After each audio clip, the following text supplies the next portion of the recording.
Op. Ini.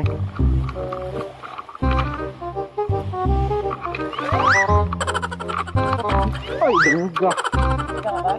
Isa. Dungga yun. Ato, tuyo ko. Tuyo. Dangog kayo.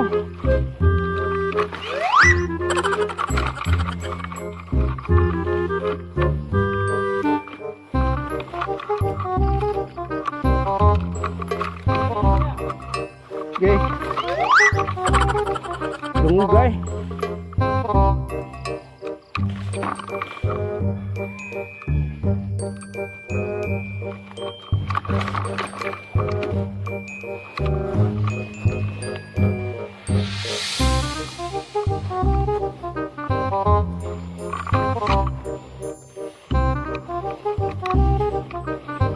Nakaranas din ba kayo ng ganito?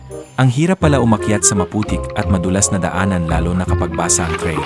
Ilang beses na akong muntik sumempla. May maipapayo ba kayong technique para mas hindi dumulas sa ganitong terrain? Paano ang tamang footwork o body positioning kaag paakyat sa putikan? Sa sapatos naman, ano ang ma-recommend ninyo bukod sa combat boots? Kasalukuyan akong gumagamit ng Nike ACG Mountain LY 2 Low Gore-Tex. Pero hindi niya kinaya ang sobrang putik at madulas na daanan. Kayo mga sir, ano ang gamit ninyong sapatos para sa mga muddy at slippery na airsoft feel? Salamat sa mga tips.